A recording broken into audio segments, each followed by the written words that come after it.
Hey, just a quick programming note for those of you who are listening in real time. We're going to be switching to an every 2 week podcast episode release schedule in November and December, obviously for holiday and family purposes and all that good stuff. We plan to get back to the weekly schedule that you know and love starting in January. And here you go. Enjoy Rock Docs. Welcome to Rock Docs, a podcast about music documentaries. I'm David Lisbram here with my co-host. What's your name? Andrew Keats. And today we are joined by a very special guest, Mr. Ryan Bradford. Say hi, Ryan. Hello, everybody. It is a pleasure and an honor to be here. I like that. Sorry, I didn't mean to add that question mark at the end. It is honestly great to be it's here an with you. Honor fellas. to be. This is like a From the Twisted Mind of Ryan Bradford episode. It's pretty much like a Rob Zombie production here. Yeah. Sick and Twisted Mind of Yeah, Ryan Sick and Bradford. Twisted Mind. That's what it is. I'm sorry. Blew it. Yeah. So Ryan, we'll let you plug your stuff at the end, but let's get to meat here. But I also should say I should plug our stuff. We're at Rock Docs Pod on Twitter, and you can rate and review us and all that stuff places. Okay. Today we are going to discuss the film This Is Gwar, a 2021 documentary directed by Scott Barber.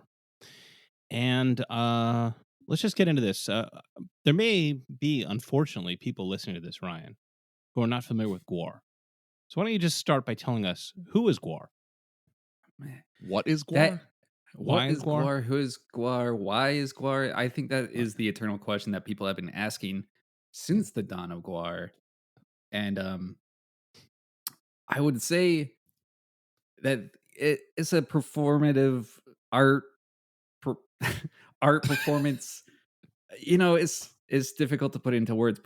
They're aliens, and they've come to Earth, the shittiest planet apparently, to take over and also rock people.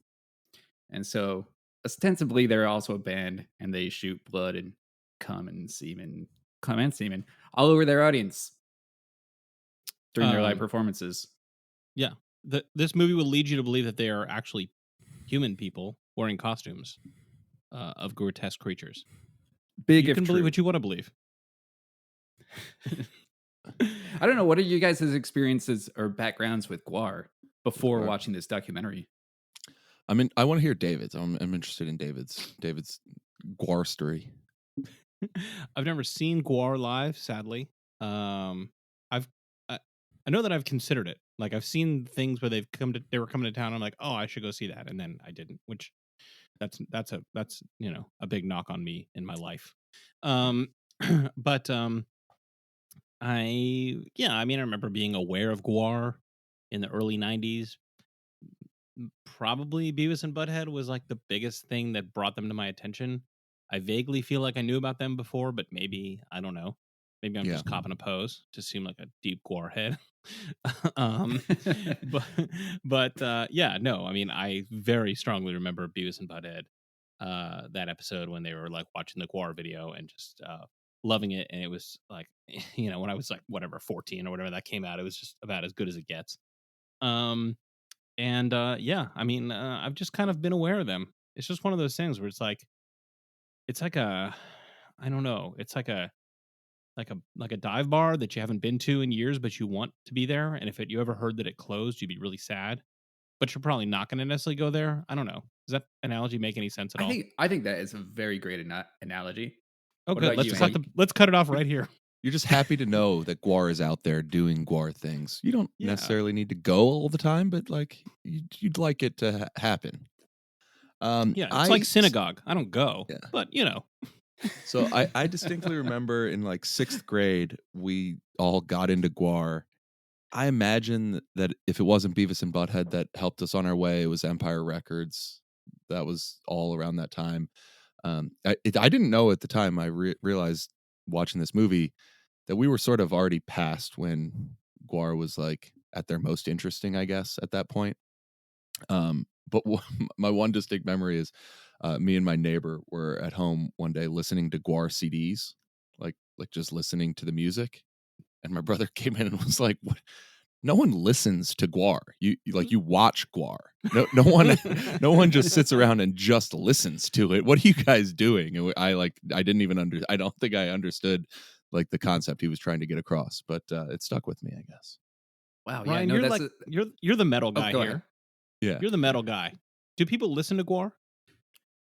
I have ever since we started the back and forth about watching this Gwar documentary, I've been asking my friends, can you be a Gwar fan? Like, can you be a young Andy Keats and just listen to Gwar, listen to their records? And I have not met anybody until right now that has listened to a Gwar album. And I feel like your older brother was right in that it's an experience and it's not something that you necessarily can sit back and enjoy. No. But They put but then albums again, out. I haven't really tried. Okay, yeah. Well, so you're the metal guy and you're the horror guy. For our listeners, Ryan is a writer, has been for a long time. He likes metal music and he likes horror. So Gwar would seem That's to all be you like, need to know about Ryan. like right down the middle for Really? you. Are you not a Gwar fan? I think I'm like David. I think if I've seen Gwar, I saw Gwar back in 2017 at the Riot Fest, and I didn't go to see Gwar, but it was just I wasn't gonna miss them. And this was after Oderus died, and it was the wildest show I've ever seen, and it was imprinted permanently on my brain, seared into like the deep cortex of my the metal part. The metal part. The metal part of my brain. And you can measure your life like pre Gwar show and then post Gwar show. And I can't really remember my life before that. So it's strange.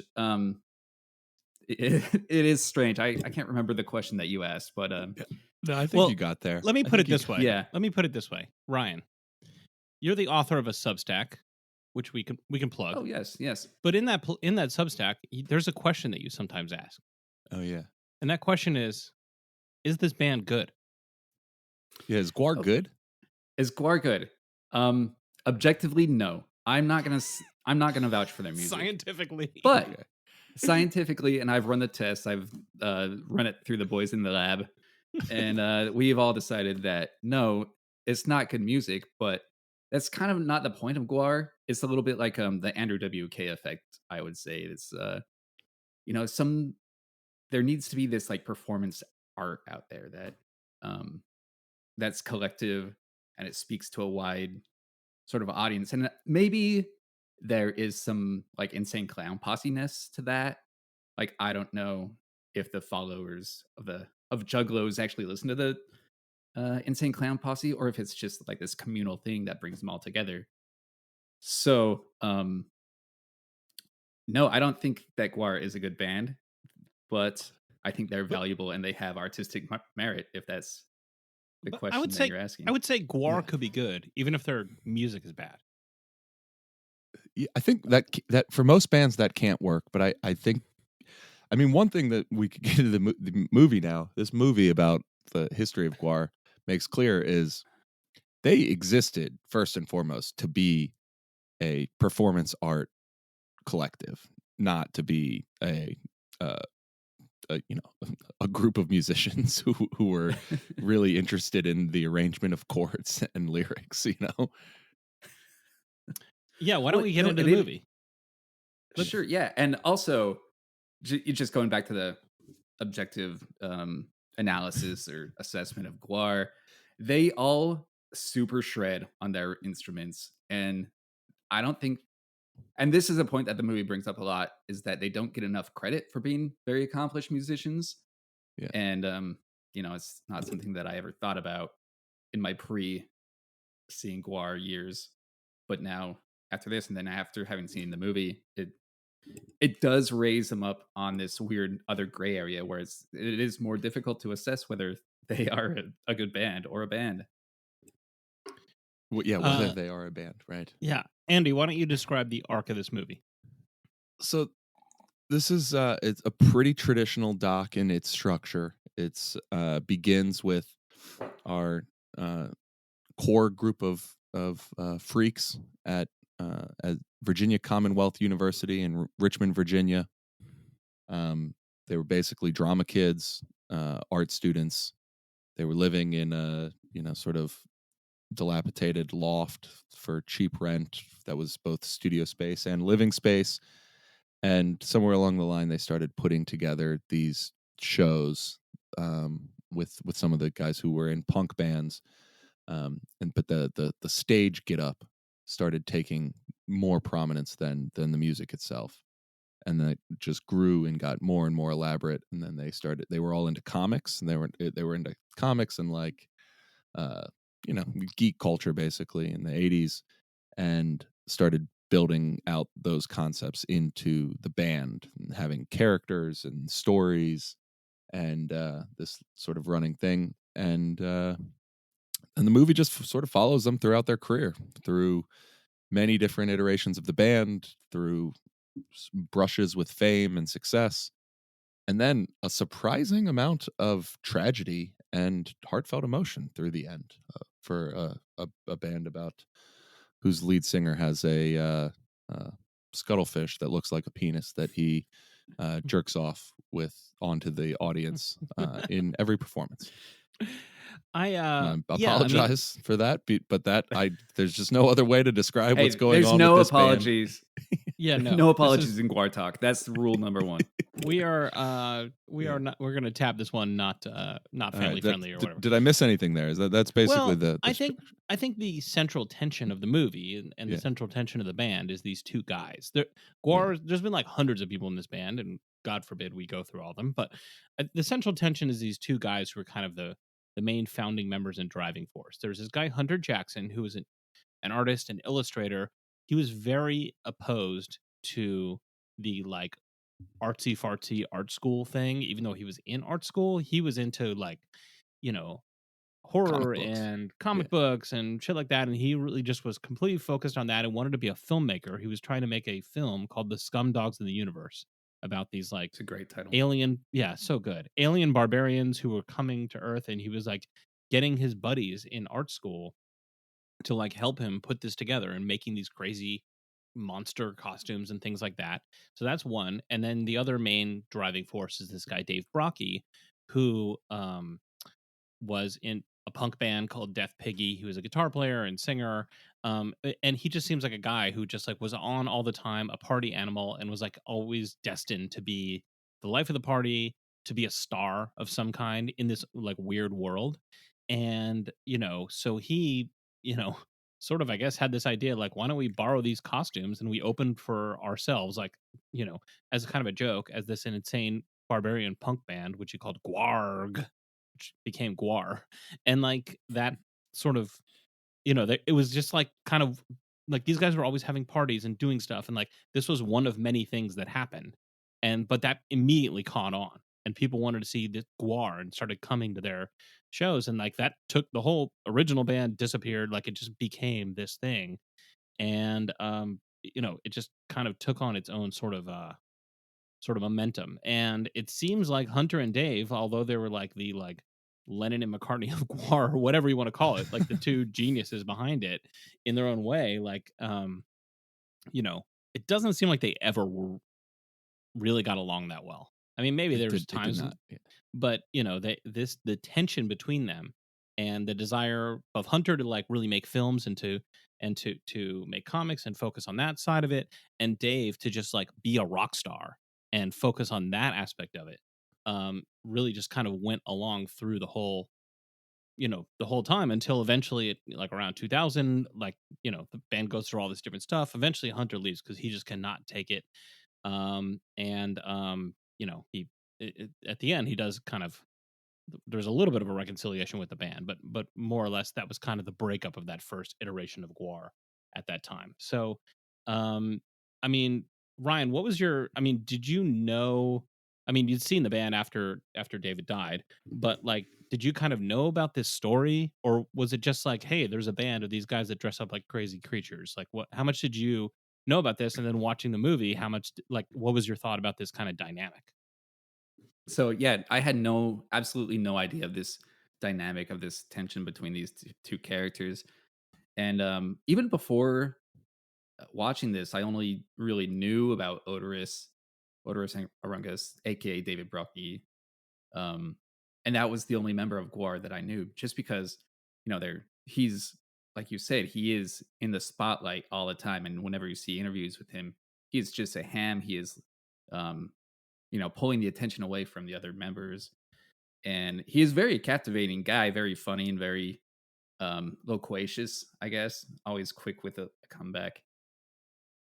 So yeah, I had no idea about the whole Hunter and David, the tension between them, and I found that like incredibly captivating and kind of brought this human element, like you said, the Lennon and McCartney sort of conflict that existed throughout all of Guar, and but also you know, Guar was never like a rich band. I don't think they ever made a lot of money, just enough to sustain their incredible weird live shows.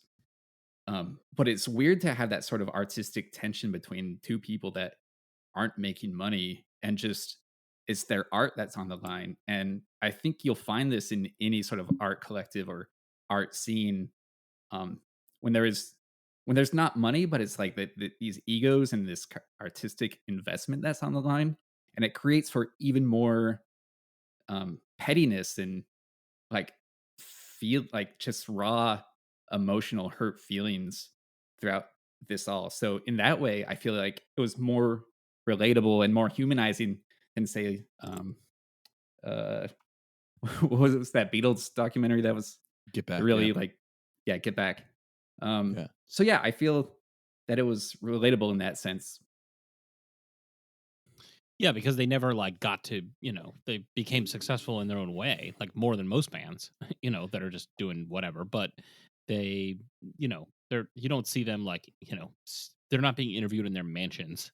You know what I mean? They're not No, unrelatable rock I mean, stars. like They're, the section of this movie where it's like, oh, these guys have made it. They're right. They're the top of the second act when like everything's going well for them. It's an appearance in the Beavis and Butthead video game, an appearance on Sally Jesse Raphael, and Yes. like Yes. a blow by blow description of the Empire Records cameo, which is like, it was a 3-minute scene in the 17th most popular teen comedy of the mid 90s. Like this isn't exactly like, and then we wrote Hotel California, and we were the biggest band that the nation has ever seen. Like it's Right. the stakes are much lower even at the height.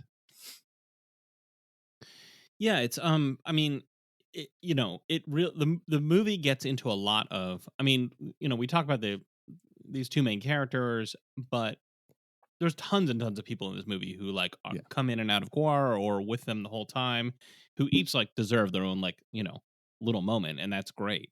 But it's a lot of constant struggle, and like living in the bus, living on the van, just kind of like barely scratching it out for years and years and years. And I mean, like honestly, it's maybe they're doing better now because they've kind of branded a little bit more, and who knows, like, but it was decades of these guys just like sweating it out in these what must be very disgusting costumes, and grinding it away. And like they have guys that work for them who like, make all these crazy stage props and things that are called the slaves, and they work in the slave pit. And like for decades, they weren't even considered official members of the band. Like these two guys, Bob Gorman and Matt McGuire, who are both featured heavily in the movie, and are just so great. Yeah. And yeah, I mean, like, and over, you see them now, as like adults who, are in their whatever 50s, 60s, and they're all like, yeah, none of us got rich off of this, but this is our life, and they're so committed to it. And yeah, it's just like it's kind of amazing that that even though eventually Hunter left and then Dave dies, whatever 10 years ago, more than that now or something like that, like it still goes on, and like they're all still committed to this thing, So it's not like a situation where you have one central figure who's like keeping, and then like a lot of bands, it's like there's one person, and then like other people kind of come in and out, but it's all about them. Like it really is just they all just like devoted their lives to this concept that they're just so they're willing to suffer so much for Yeah. Gwar that it's just this beautiful thing. It really is. And there is not one point in the movie, I mean, not one that I picked up where they felt bitter about not making money. Like this is just their lives. Like you said, David, I think this is a ride that they're hitched themselves to for like Guara's life, And I did like that every person who's left, every story they told of someone who's left was not because of like, oh, this was not what I saw myself doing, or this wasn't financially satisfying me, but it was, there was trauma, there was it all comes down to agency and like creative control, and it just shows how much people that are in Gwar love Gwar and being part of Gwar. Well, and they talk about it like from the beginning when they first have the idea. I mean, there's quite a bit of creative tension and struggle between Dave and Hunter, no question.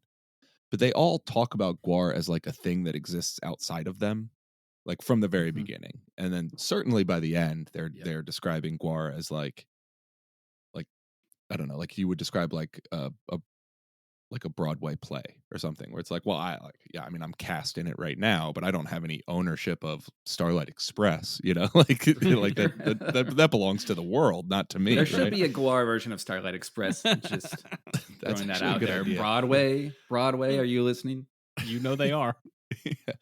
But and so it's fascinating, but like also, I mean, they're like one part scumbag, one part like geeky drama school kids, like they're on the bus early on in their career and they're like working on their D&D campaigns, and they're all like, oh my God, like I love the that. nicest thing they can all Yeah. say about Dave is that like no one could organize a D&D campaign like he could. Like, They take like, it so they were like seriously. finely crafted novels. Oh God, wasn't that there was a scene where they were like describing him reading a story to them under like Conan. on the bus. Conan, yes. He's reading to it like with a flashlight on the tour bus. And like they're I can all just gathered imagine, around just listening to him. yeah, it's like Flatus what Maximus like just enthralled with Conan. It's so it's such like a what good visual image. It's What so I used to it's do, so like- wholesome and nerdy at the same time. It's great. Like if I was like 11 and I was like camping with my friends, it would be like we'd be reading a comic book out to each other like by flashlight and playing Dungeons and Dragons, like exactly like what we would do. Yes. And yeah, but these people are now like in their 20s and 30s doing this. Like, Well, they and then just- it goes all the never way grew through. up. Like, they're like the what was his name? Matt Mitchell? the slave McGuire? The slave. McGuire, yeah. Matt McGuire. Yeah, I mean, he talks at one point about like watching Brocky like squeeze liquid acid into his eye to like when they're like in LSD. their 40s. Like, Yeah, not like, LSD. Yeah. not like the body melting acid from Breaking Bad or something. Yeah, Which or it's Gwar. Who knows? the Burton Yeah, right. Batman. Yeah. But like they're in their 40s, and he's like, yeah. Well, so I was like at the slave pit. Like imagine like describing your life as like, I was at the slave pit, and like Dave Brocky came and took some liquid L out of the fridge and dumped it into his eye, and then he tripped for 3 days. Yeah. Like they're just like living kind of like real like scruff bum like lives, man. It's great. Yeah, I mean, I guess I would ask, like, Ryan, since you're the reporter from the world of metal, like, and kind of like edgy music in general. That's kind of your beat. Sure. Yeah. Let's just say more than us, like square middle-aged deadheads. So like, I mean, there's some metal in the Dead. no, I hear you. They're Yeah. super metal, Yeah. skulls, all kinds of stuff going on.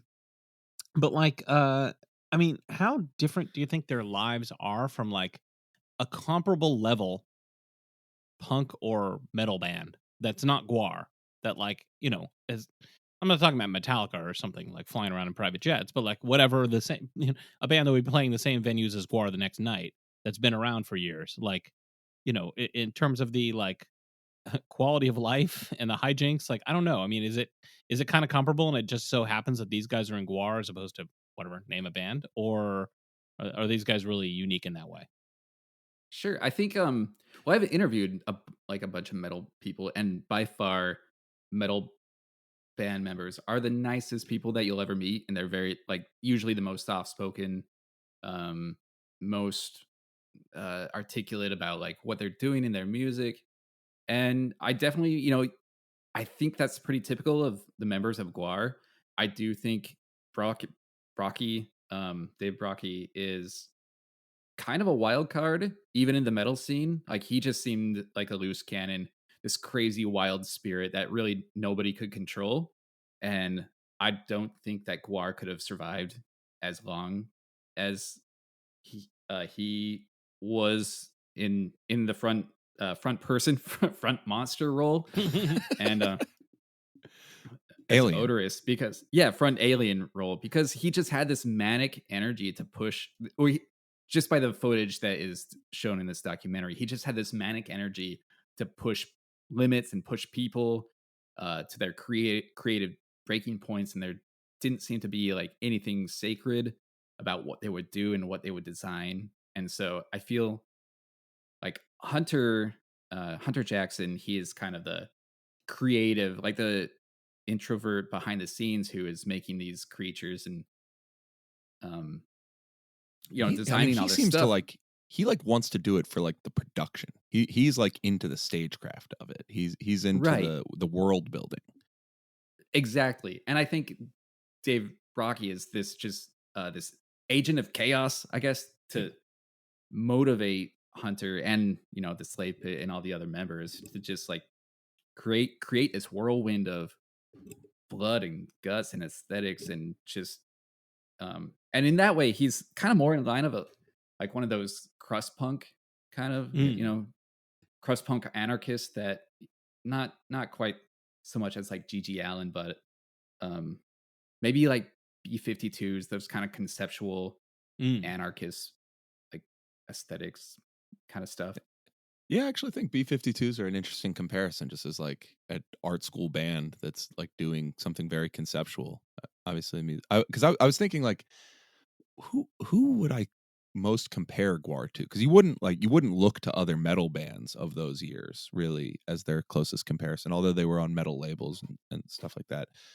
You would want to look to some sort of like art collective sort of parallel, I would think. I mean, because that's what distinguishes them, and It's like a there little aren't a bit lot of of They Might Be examples of. Giants, or like, Yeah, quote unquote comedy bands in a way. yeah, like Uh, Ween. yeah, Oh Ween. yeah, Ween is definitely in there. Yeah, Very good comparison. Insane Yeah. Clown Posse, I brought them up earlier. I feel like hmm they're kind of the modern equivalent. And in fact, today I was talking to someone who said that they took their little brother first show was the Guaran Insane Clown Posse double bill. I was like, Wow. that sounds horrible and amazing at the same time. yeah, Imagine just the cleanup after that. You got Blood and Come and Fago. Um, yeah. And also that's the just name like of that imagine title. what The what trifecta. that kid thinks a concert Yeah. is. Like, like Yeah. Imagine being so disappointed afterwards. Like, oh, yeah. what? They're not gonna get sprayed. It's That like, kid just like drives around the city and he's like, so all these concert venues are doing this every night? The city is manic. The city is insane. The laundry alone must be I was I was getting a haircut today, and my barber, she was telling me, I was telling her that we were going to do this tonight, and she was telling me about how she went to a Guar show, and it's the one time that she'd seen them, and she was so excited, and she wore all white clothes because she was like going to preserve the clothes, like she was going to wash them, but like, white jeans, white t-shirt, and then like kind of like have this kind of tie-dye effect, you know what I mean? Yeah, Like, right. from the like stains of all the different colored it's a good fluids. take. And she Yeah. ran up front and got like the whole experience. She came home, she washed it, and she's like, unfortunately, their stuff is water soluble. It all basically came out. It's like the shirt kind of looked like maybe I had a Slurpee stain, but it doesn't look quite as dramatic as I thought. I thought I was gonna be wearing this all the time and being like, oh, check this out. It was a Guar show. So Wow. No, so that reminds me, the movie opens up with the dude mixing the blood Yeah. And I just thought that was the brilliant opening. He says he's describing the mixture. He's like, it's hypoallergenic. It it doesn't clog the tubes anymore. We used to get this stuff from France, but it started to rot, and we got maggots in the tubes, and now it's just like, just the nuts and bolts of that was so good. And he Yeah. said, this is a quote, "I never knew I would enjoy spraying people with blood as much as I do." It's like, it's so nice to see somebody find their calling. I actually, if I had like one little criticism, I kind of wish there was more talk about the logistics of the show. Maybe they don't want to like lift the curtain or whatever, but like, if for nothing else, to understand how impractical this must have been as a touring act to pick this up, move it, install it, do it, clean it up. Like, I'm sort of amazed by all that, only because like 4 dudes with 1 instrument each is like a famously hard way to live on the road, and compared to that to what Yeah. Gwar is doing is Right. like, it's like, how does it even happen? How did they, like, we've gone over that they didn't make a lot of money. How did they not lose an insane amount of money? Is what it would seem like it was Right. structured to do. It's incredible. So yeah, the movie starts with that, and then just in terms of the Rock Dock structure here, the next thing you see is the such a familiar trope in the Rock Dock world, which is the parade of talking heads. Yeah. Like, that's a very Oh, yeah. common thing you get at the top. It's like real brief clips of a bunch of people, and it's like, you like Weird Al? You're about to see him. You know what I mean? And so you get Weird Al, you get Alex Winter, you get Tom Lennon. There's a few others, and whenever I see that, sort of usual suspects type line, not that these guys are necessarily the most usual suspects, but whenever I see that at the top of a Rock Dock, I get a little suspicious, because I'm like, are they just going to rely on a lot of talking heads to like carry this whole movie? But these guys pop up very judiciously, and only in the right place. But Also, I mean, there is one thing about it where it's like, it's kind of just like a good little way to find out who likes obscure bands, or Sure. or who likes weird bands. Like, oh, the dude from the state likes Gwar. Right. you know? Right. None of them really blow you away, though. It's not a shock that No. Weird Al is here. It's not Well, like you get, Weird Al fits. That one makes sense. Yeah, it's not like you get Elton John or something. Like, that would be great. It'd be cool if they got David Attenborough. Oh yes, Exactly. truly spectacular cum spray. He doesn't do enough Yeah. Rock Docks. Attenborough. Attenborough, if you're listening, and I know you are, join us. You can call in right now. Call in right now. Here's our number. What's funny after that, though, is like they go through the formation of the band, or the collective, if you will, and it's funny because it's a pretty typical like college bar band story early on. It's just like, well, we're all in college, kind of fucking around, and so we started playing together. It's like you would expect them to like to like be doing like Dave Matthews Band shit based on just the story of how this band came together, instead of doing what they're doing. Thank God they did not go the dark side and become a Dave Matthews Band type. Although if I mean, it's Guar in started Virginia. playing Dave Matthews Band songs, Yeah. I'm Actually, in. come to That'd be think, sweet. that It's- was just the first band that came to mind, but that is like 30 minutes away at this exact they're in same Virginia, time. almost the same time. Almost the Was there same any time, too. interaction between Dave Matthews and like Hootie and Gwar? Yeah. Is it There's possible got to they be all some cross. they all Yeah, played the there's show got to be together? some point in history where they cross and just that's enjoy the- each other's company. Scott Barber, director of this movie, if you're watching this and you're getting ready to make the extended director's cut, find Dave Matthews and see if he's got a Gwar story. It might be. You never know. So yeah, let's talk about some of the set piece moments from this documentary, because it's got a lot of good stuff. Yeah. So, maybe I'm skipping too far ahead here, but this is like a moment that pretty hardcore as far as Rock Docs go. When they're attempted carjacked on a freeway, Yes, and totally. and the carjackers jump out of the car with guns and start shooting the band members. That doesn't happen in every Rock Doc. So they're going from show to show. A car pulls in front of them on a freeway, very intentionally clips their bumper to spin them out.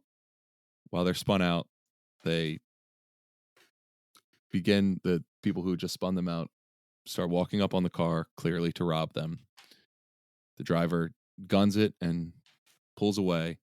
The guitarist is sitting in the back seat of a Volkswagen. I understand it to be like one of those Volkswagens where the seats in the far back, what we used to call the way back when I was a child. Let's just look set the scene out here. backwards. They look out backwards. Let's just set the scene. This is guitar player Pete Lee, Flatus Maximus. I want to make sure we give credit for all the, he gets shot through his lung. Through his lung. Yeah, claps his lung while they're speeding away. And then while they're speeding away, the car is losing their minds about the fact that they've just been shot at. And they, in the disruption, hit the wheel, blow out the tire, spin out, and think that the guys are going to come back and finish the job. And they're, luckily enough, this isn't entirely clear to me, undercover, like, cops who are posing as gangbangers come to like intercept the situation. And as I understand the story, Brian, maybe yeah. It seems like what happens is then they see headlights coming. Most of the band members bolt because they think it's these guys coming to finish the job. Mike Dirks, the guitar player, aka Balzac, the Jaws of Death, stays with Pete, is it? Pete. The guy who'd gotten shot and was just like, just holding him and, was just, I mean, it's a heroic story. I mean, he basically faces what he thinks is death. He's just like, well, my friend Pete's not going to die alone. I'm going to stick around with him. His friend is sucking wind, he says, like, there's like, his lung is punctured, there's blood everywhere. And these guys jump out of the car and they think that's it. And they look like gangsters, according to what they're describing. And it turns out they're like it's an undercover gang cop situation, like a 21 Jump Street kind of situation or something. Yeah. And they jump and they're like, oh shit, we got a bleeder here. And they, fortunately they were there to like actually do something good. And, they whatever, called an ambulance or whatever. And Pete stays on tour. Well, I mean, he takes a little bit of time off, but he very quickly gets back on tour with a colostomy bag for quite a while at that point. And it fits right in. So amazing. Yeah.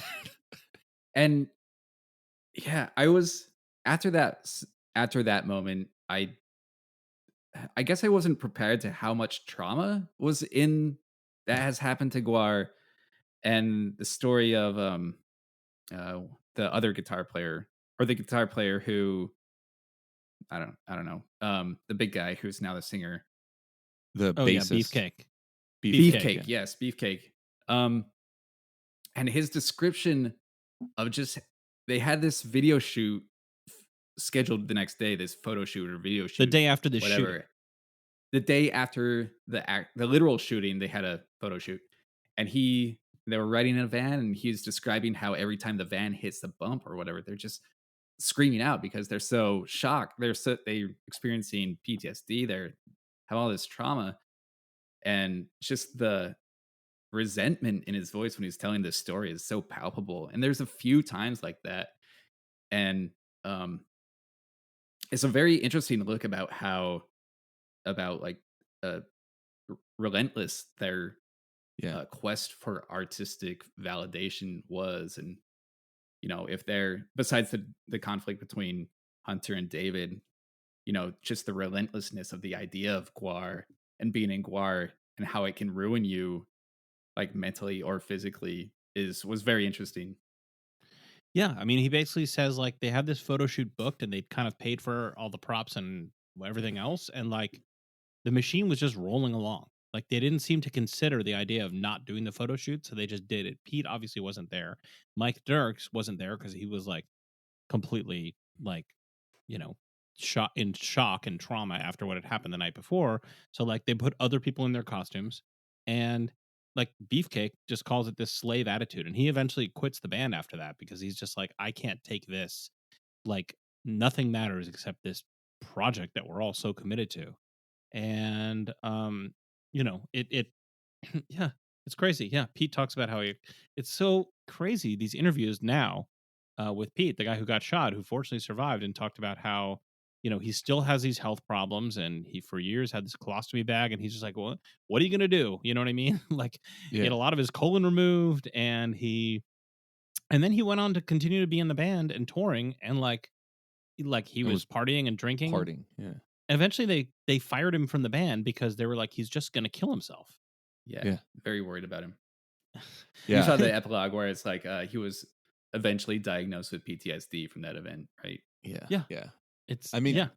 it's right up until this movie, it's kind of going along, or this part of the movie, it's going along like a bit of a romp, right? Like we're having fun looking at all the crazy footage and reliving the Beavis and Butthead fame and all this stuff. And then it takes a turn here and you realize like, okay, it's this there's more going on here than just like, wow, these guys were such road dogs. They never made that much money, but they, still played 100 shows a year or whatever. Because like as insane as a attempted carjacking that leaves one of the band members shot and another one like essentially sacrificing his life or thinking he's going to for the other one, it continues to be crazy from here. There's like a Yeah. series of Yeah. of Right. other traumatic moments as well. Yeah, Yeah, I I think mean, go ahead. it's the other guitarist, the other Corey iteration of Flatus. Smoot. He dies from heart attack, or is it drug overdose, or I don't think they really say. He's the one who dies they don't on really the van or on the he bus. die. Like Yeah, Yeah, there's yeah. heart he's just failure in they his make it bunk on the sound tour like, bus, but and I don't know if like that somebody, had to do with drugs. he's on the bus on the, the manager pulls the curtain out from his bed on the tour bus, and he was dead. Yeah, and the way that Dirks is describing it in that shot, he looks like a scared rat, just like, oh my god, he's shaking, and he's like, and then he was dead, and Corey didn't wake up, and that and and that's before that you learn that Dirks was diagnosed with cancer, and so it goes downhill. Yeah, it's a lot to take in. The last half of the It's heavy. Guar doc, and It's like it Yeah. takes a Goodfellas turn, where it's like everything's, fun and everybody's having a good time and it's a romp, and then all of a sudden it gets real dark and like real paranoid, and like, it's kind of like one of those things where like it just hits you where you do not expect. And credit to the movie for doing that. And they really do kind of, I mean, we talked about Dave's of Ultimate Death early on in this, but like they bury that. I knew enough about Guar to know that, Dave, the guy that was Odorous Among Us or whatever, Orungus, had died. Andy, did you know that going in? I did not know that going in, but you pick up on it pretty quick only because he's the one that's not interviewed. Right. But they carefully edit it, I think, to like not Yes. speak about him in the past tense or whatever, to kind of make that a little bit of a reveal for people that don't, so there you go. Spoiler, the guy died. But yeah, Yeah. it's just, it's one kind of dark turn after the other, but I don't think the movie suffers. I mean, I think it makes it more, I don't know. No, well, more I mean, it's real. very human. I mean, it would be very easy for this to just be a campy movie about a campy band, right? But like, it they almost get away from talking much about the stage show at all, and are just talking about these people's lives. And so Hunter leaves the band at one point because essentially he was only interested in this as a vehicle to do comics and movies and yeah, and they make movies, by the way, while they're doing all these other crazy things. oh yeah, right, yes, right. and we will plan a Guar. Wait, what was the name? The title of your Guar movie night, David? A Guar Days Night. A Guar Days Night. If you're listening to this, you are welcome to attend a Guar Days Night, Guar Film Festival, and we will plan one day in the future, and it's going to be awesome. Yeah. But so Hunter leaves over this, goes to California, and apparently like instructs the band like, don't call me, like do not fucking reach out. I think somebody has his number like for emergencies only, and they do call him to like let him know that Dave has died, and like Hunter is not chill about it. He No. like does That is a way to put it. There's so much animosity between them. It's incredible. He's like, yeah, he did what he did and I did what I did, but I didn't. He lived his life, and that's fine. And that's like as close to any sort of reconciliation that you're gonna get. Like, there's gonna be none. And like you said, he does eventually rejoin the band in some capacity, but yeah, way after his Dave is dead. His resentment toward David Brockie is profound. Yeah, I mean, it is truly profound. Yeah, he's just like, they're like, hey, he died. We're having a funeral, and he's like, well, I hated that guy. I'm not going. Yeah. Like, Yeah, like Don okay. Felder is like about Glenn Fry's just like, yeah, that asshole insulted me on stage in front of Jerry Brown. Fuck him. Yes, I would say maybe the venom here is even stronger than the venom in the history of the Eagles, which is dude, pretty strong. it's shocking when he's like actually like goes out of his way not to express even a bit of remorse or compassion for this person he spent 15 years making art with, and he can't say anything even remotely kind about him after his death. It's like, and then you get Matt kind of caught in the demented. middle, like Matt, who's one of the art slaves, who's with this band the entire. He's still with them, I guess. Like, he just like gets so emotional talking about Hunter's leaving the band, and like he clearly loves or loved Dave and Hunter and this whole thing and devoted his life to it, and to see like Hunter just leave it all behind, which for Hunter was probably a very healthy thing to do. And like he went on to have his own career and do things that he wanted to do, which is great. And Matt, like years later when they're filming this, is like just brokenhearted about it. It's like, why couldn't my friends stay together? Right. It's very lovely in a very sort of childlike way. Matt is like the emotional core, I feel like, to the movie. I think that's very true. innocent, that Matt. Sweet Matt. Yeah, I mean, because like everybody else, there are emotional moments, but it's like about people dying, right? Or like, yeah, I can't be around loud noises because of that time somebody shot us. But like Matt is just like, well, I loved stagecraft, and Hunter was my mentor in doing that. And so I enjoyed working with him very much. And now he's gone, and I'm sad because he was my friend, and I enjoyed working. My friends get along. Yeah, but like I don't mean to diminish it. It's like it's seriously, it's heavy. Yeah, I know. I mean, I'm doing this. Impression of Matt. I love Matt. So, all right. So Dave, to nobody's great surprise, eventually ODs on heroin. You get great footage. Actually, I think a lot of people were surprised about it, or I don't know. Okay. People seemed shocked. Sorry. Let me people seem shocked that a guy who was right. What did you just say? People seem shocked that a guy who we're definitely shocked was doing a ton of drugs every day for 35 years.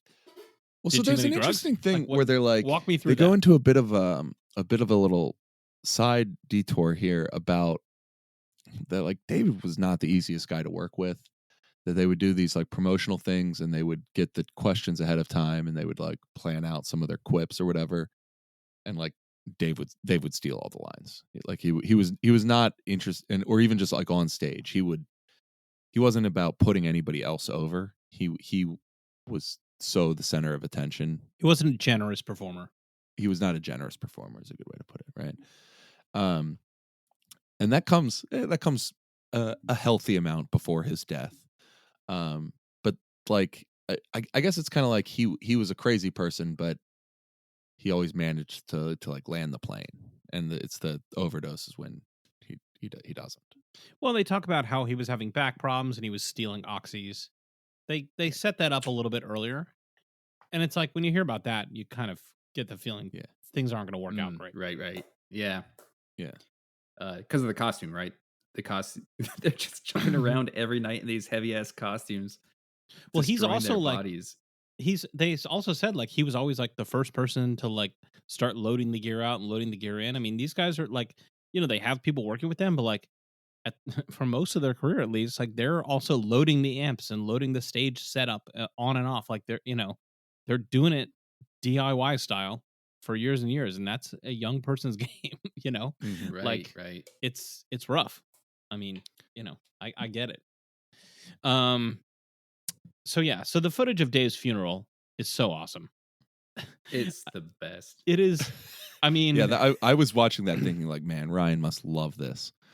I was because so I was texting you guys and I was like, I did not expect to get so emotionally moved by this movie, and like I felt tinglings of tears in my eyes watching like people talking about finding Odorous dead or finding out that Odorous had died. And then they have this triumphant Viking funeral where they just have him out. They just push him out on a rope, on a moat or a boat or rafts. And and they he's wearing his shoot a odorous flaming- costume.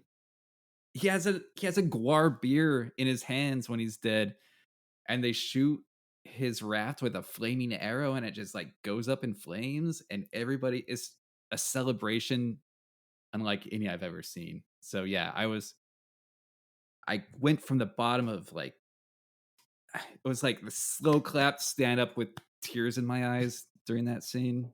It's beautiful, and it's like that's another thing where it's like when you're a kid and you're like talking to your buddies, you're like, yeah, man, if I ever die, I want a Viking funeral. You know what I mean? It's like one of those things where like they like for all their gross scatological everything, like they retain this childlike attachment to things that moved them or made them feel a part of a community as a little kid, just like we all had, like whether it was whatever, horror or comics or Dungeons and Dragons or fantasy or whatever it was. And like they made that their life, and even in death, like that he did the thing that the nerdy 12-year-old dude who's trying to be cool with his friends said that he always wanted to do, and like they never grew up, and for better or worse. I mean, there's a lot of for worse in this, but there is a kind of a beauty in that. I don't know. For sure. And when I saw them, like they totally acknowledge Odorous's death. When I saw them, they have a song called This Place Sucks, I believe, and it's about Earth. And they dedicate it to Odorous, and they're like, you left this place. This place sucks, Odorous. And I don't know if you guys ever watched the AV Club Undercover series when it was on, when they would bring in bands to cover other bands. But they did GWAR. They brought GWAR in for 3 consecutive years. 2 of them had David, and the other one was the year after David died. And they covered, I can't remember what original song they covered, but it eventually becomes the People Who Died song, Jim Carroll. People Who died, right? And they changed the lyrics to Odorous died, Odorous died, and it's just like, I don't know. I think it's a loving acknowledgement, and also really funny and totally in line with the rest of what GWAR does. Yeah. AV Club Undercover. I'm a big fan of Wyoke on doing Strangers by the Kinks on that.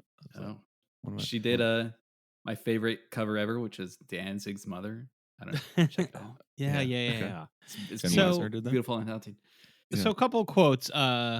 They show a plaque in there, like I think it's in the GWAR bar. There's a bar. Yes. That where I guess Dave had said, I've always said Which that GWAR does not look like a. So is that in Richmond? Did they say if that's in Richmond? I think so. I think friends of the podcast, Jeff and Candace, have mentioned this because they live in Richmond. Yeah, I would go to the GWAR bar. Shout out to Jeff and Candace. Please go to the GWAR bar and tell everybody there about this podcast because they may enjoy it. Maybe record a mini episode there. Do it. Just an audio tour of the GWAR bar. Just describe it into your a walking tour. Yes. Yeah. Like Rick Steves, except in the GWAR bar. So they show this plaque where a quote from Dave who says, I've always said that GWAR is a band that could last 1,000 years. I know Hitler said that about the Third Reich, but I might be right.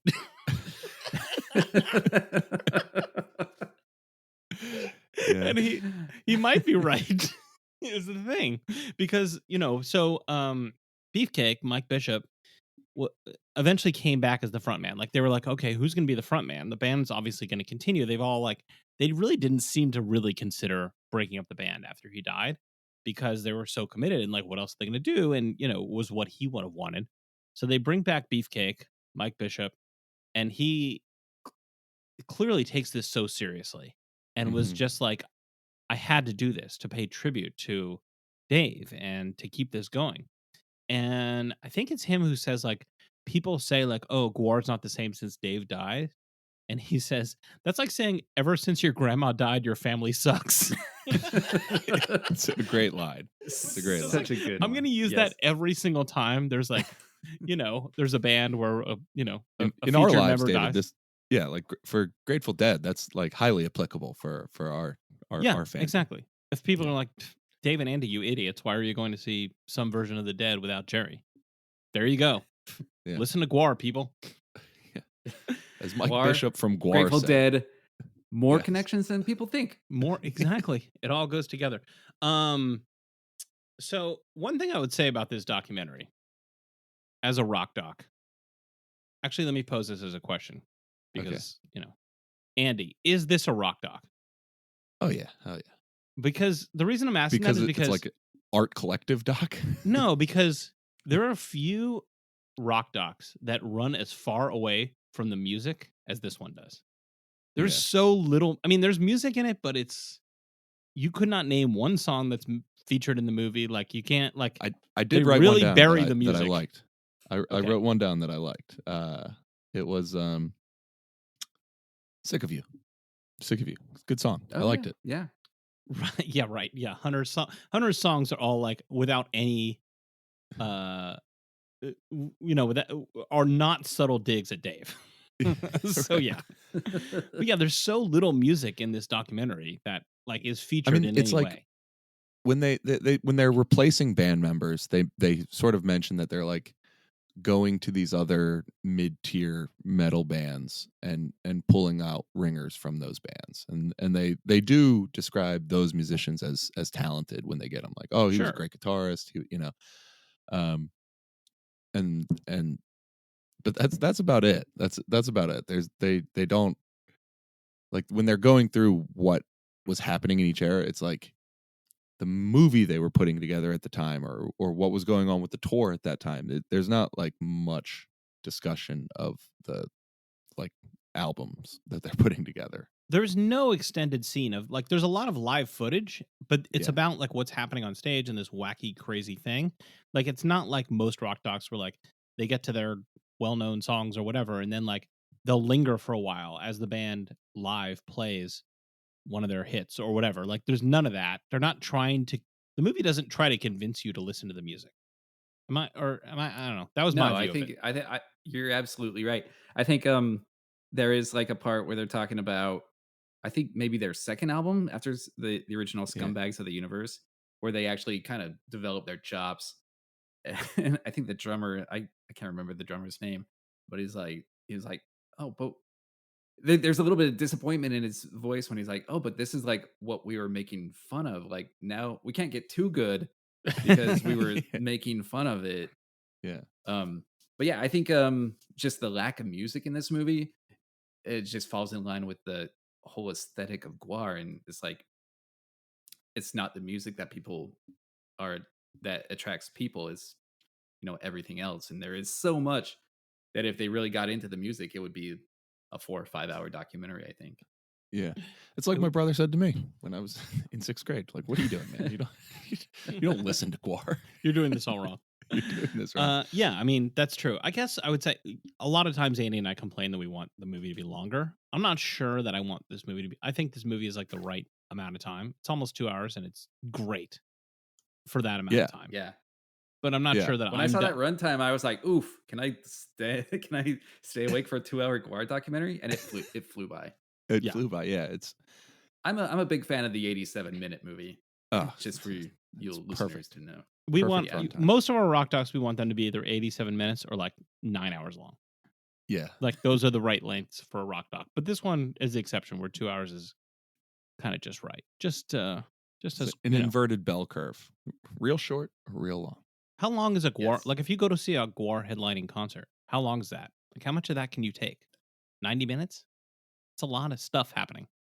I really want to know. Yeah.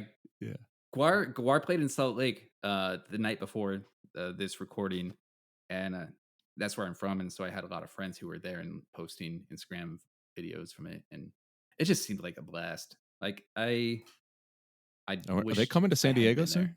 soon? If they are, I'll go to Guar on this tour. I will too. Yeah. I will too. I will go Cool. there in a second. Or if Yeah, you're listening, absolutely. come to San Diego and You'll get the Rock Docs bump. Count them, 3 ticket stubs coming your way. Exactly. Are we gonna bring our own wives? No. No, I don't not think so. not a chance. Yeah. Wilco is a hard enough sell. Guar is going to be a tough one. Okay. What else do we have to say about this? Any other characters? Anything we've forgot? I mean, there's so much happens in this movie, and it's great. But anything else that pops out at you guys? Do you think he's right? Is this going to be a band that like is like a mantle that like 25 years from now there will be no lasting members of Guar, but Guar will still be playing? Ryan? So I've been thinking for the last few days that if a band like Guar emerged now, Mm-hmm. the kind of performative collective group, I think they would absolutely kill. And I Yeah. think the only reason that Guar is just an established brand, and as much people like them as there will be. I don't know if they're converting a lot of new fans, or I don't know if they need to, but if something like this, if Guar hadn't existed but came out today, I still think it would kill. Probably even more so than how they even maybe do better than when they came out in the mid 80s. It's I possible just they think, do now. I wouldn't yeah, be shocked to hear that they're like as successful now as they've ever been. yeah, no, totally, and I wouldn't disagree with that. Yeah, I want like if I was booking nearly any festival, I feel like this band would fit in, right? Like if you're booking like whatever, Coachella, Bonnaroo, whatever. Like, I mean, you're Those I mean those festivals already get a hard on for like acting like they're diverse and varied. Like that's like clearly what they high five each other about in the first place. So like, yeah, why not have Guara on the late night soundstage somewhere? yeah, or like you're I don't know, like you're at Austin City Limits or whatever this weekend, and Right. like you see Wet Leg or something, and then like boom, 45 minutes of Guar before you get to whatever the war on drugs. Like, wouldn't you be like that would be a blast? Like nobody Yeah, would not That be would be into amazing. that. Come on, festival bookers, you're overlooking this gold mine right in front of you. Yeah. All right, let's get there. Ryan, when we conclude these podcasts, as eventually we must do, we always ask the same Boo. question, which is, would you recommend this movie to somebody who's not particularly already a fan of the band, but just as a movie? Hey, tell me a movie I should watch tonight. Would you recommend this one? Absolutely. I would recommend this to anybody. In fact, I think it might be better even if you're not a fan. Because it's just a wild ride. It gives you a really intimate, like humanizing look into this entity that we all are.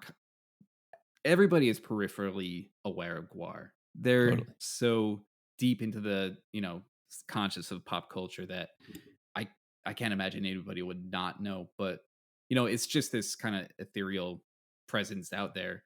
But to fully understand what they're about and to have all these like really great, amazing stories and just see the nuts and bolts of kind of their stage performance, I think is just fascinating. And the movie moves really fast, so yeah, absolutely, I would recommend it.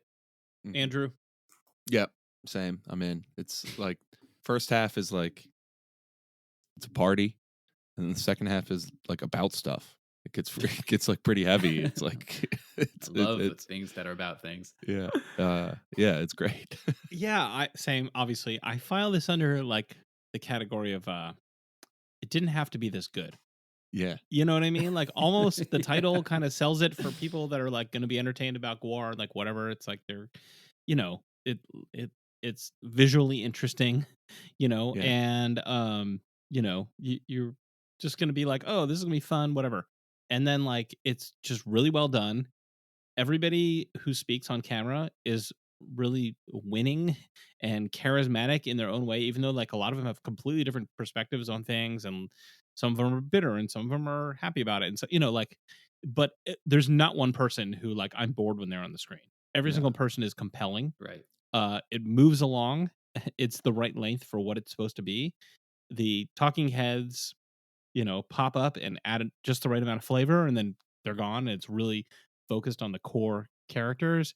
For somebody who's not a huge fan of the music, like I know Andy is, you get enough of it that you know what they're about, but it's not like, well, I kind of have to sit through some music I don't like. But if you like them or you're already into them, great. Like you're going to get some of it, it's there.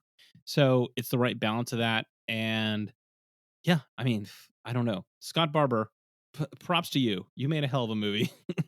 And may you make many more, and may GWAR go on forever. I don't know. For 1,000 years of GWAR. Scartus Barbarus, right? He probably had a Scartus GWAR name. Barbarus. Did they give him an official GWAR name? I would love to know. We should like try to track this guy down. Maybe he'll come on the podcast. Maybe we'll do like 12 episodes just about GWAR, like the GWAR bar. I'm in.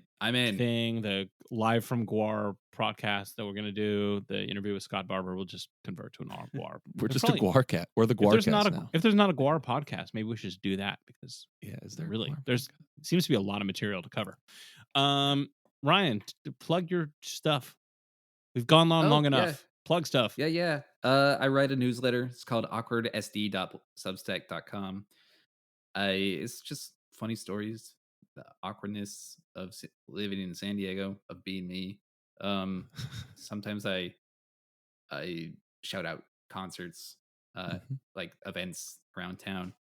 Okay, You you often undersold indicate that. whether bands are good.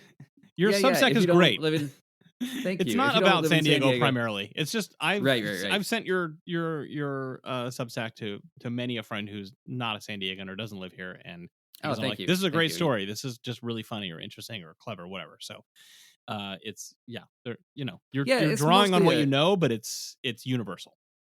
Thank you.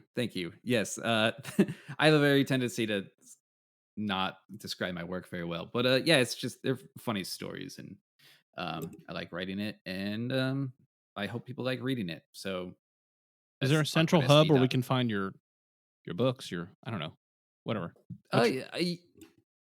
Ryan Badford no. at Twitter. etc. That's probably my central hub is the awkwardsd.substack.com. All right. Okay, well, check it out, people. It's good stuff.